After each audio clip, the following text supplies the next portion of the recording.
In this video, I'm going to show you how to stealth kill like a pro, and then show you why you shouldn't do it in the first mission. I just took his friend in front of him and he didn't see it. That's crazy.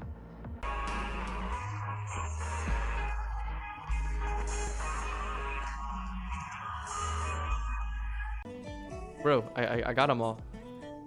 Did he bug? As it turns out, he actually did bug on me. Stealthing is a really big part of this game, and they teach you how to do this in the tutorial. Now, there is stealth combat, but that one is actually optional when you're in the tutorial, but I highly recommend it because I found that stealthing in this game is really fun. It also rewards you with double EXP because you get EXP for knocking them out, and then you get EXP for actually coming back and finishing them off later with either a melee attack or just a few bullets if you prefer.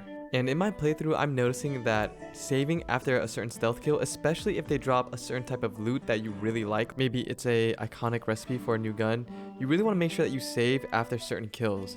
I've noticed that in very hard difficulty, you die really fast. You die in like 2 hits. So making sure that I save after I've downed like 5 enemies stealthily really saves me time in having to do it again. So I really recommend utilizing the save feature in this game. If you also want to have a good time stealthing in this game, you want to make sure that you hack into certain items. Cameras, fridges, you name it. Whatever you can do to distract the enemy will help you have a more fun playthrough because then they won't see you. There's also a lot of perks and talents that you should really be focusing on, like for example, Crouching Tiger that will increase your movement speed by 20% while you're sneaking around. Pack Mule, which will increase your carrying capacity, allowing you to carry more things without having to get that slow walk. And Regeneration, which will help you heal while you fight. In the first mission that you do after the prologue, you will be able to actually stealth kill all the enemies in the first mission.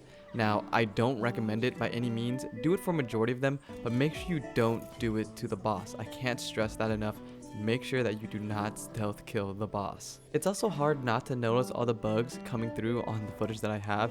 Now, 10 times more actually showed up while I was playing the game, but I do want to make a tracker to kind of show how many are just coming through in the footage that I have for this video. I am also playing on the PlayStation 5. I understand that PlayStation 4 and older generations are having a harder time dealing with these bugs, and for me personally, they're not that bad. They don't really take away from the experience. I did have to do a hard reset maybe about 3 times when I played last night, and I played for maybe 5 hours. Other than that, you have your T-pose glitches that everyone's been talking about, and for me those were actually kind of far and few in between. The biggest glitch I got by far though was one that took me over an hour to solve, and that was the one on the first mission. And that's because I stealth killed everyone. I thought I was so cool, so smart, getting all this EXP, only to learn that after a lot of research, you're not supposed to do that. At the start of your first mission, the game actually wants you to engage with these people. Now, that doesn't mean that you can't stealth kill any of them, it just means that you shouldn't do it for this last boss that you're about to see me do it too. The reason being is because it initiates a sequence where he will actually break through the wall, and that's the next area that you need to go to for this mission. This is the very first mission that you're gonna do after your prologue, and it took me over an hour to solve what the issue was, and that's just because the game is still super new. So I'm hoping that this helps anyone that's stuck on this part like I was. Make sure that I can't stress it enough, don't stealth kill him. What happened to me is that Jackie actually bugged out and he got stuck behind the wall, and there was no way for me to get him to actually move from that spot. No matter what I did, he just stayed there. He wouldn't move and he wouldn't budge. Bro, I got them all. Did he bug? I think he bugged out.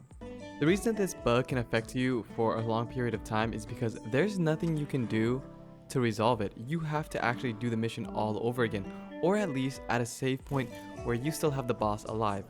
Unfortunately, I didn't save right before I killed the boss, which meant that I was going to have to go from a starting point that was less than ideal. Make sure that you learn from my mistakes. The game does save automatically, and for the most part it does a really good job at saving at a point so you don't have to go too far back on. But if you find something that's really amazing, like a loot piece or clothing item that you really like or gravitate to, it might not come back again if you have to do it over.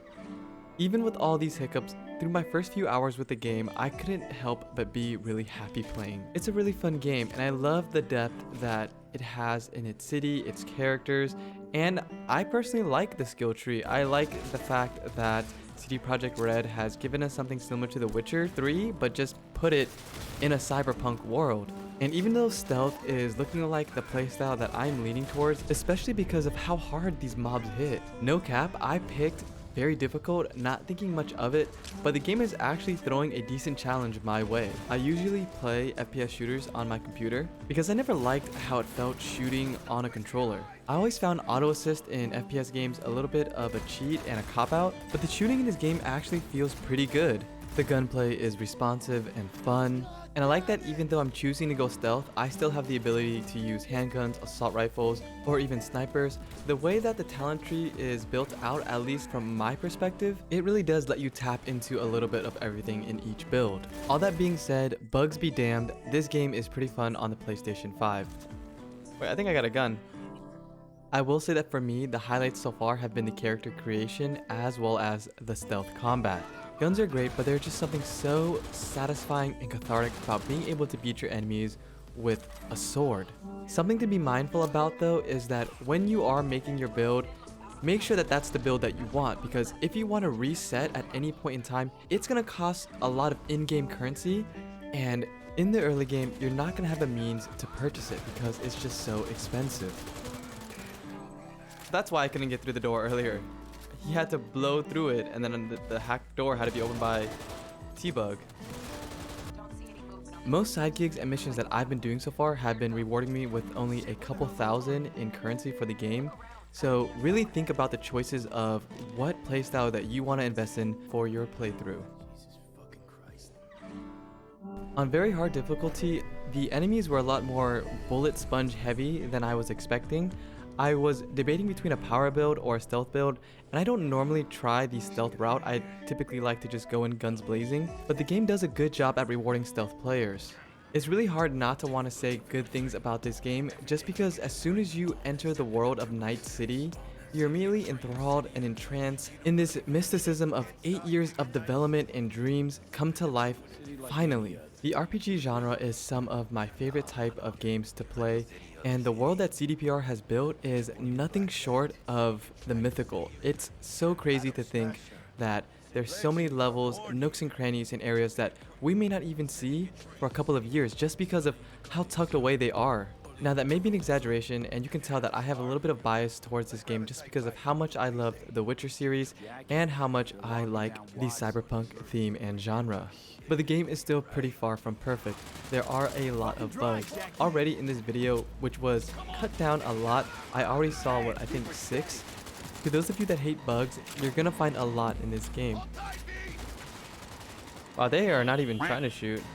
I imagine you're going to find a lot more if you don't have one of the next generation consoles, and even I'm seeing a lot more than I was expecting to see. Like, look at this guy's face. I don't even think it's rendered in.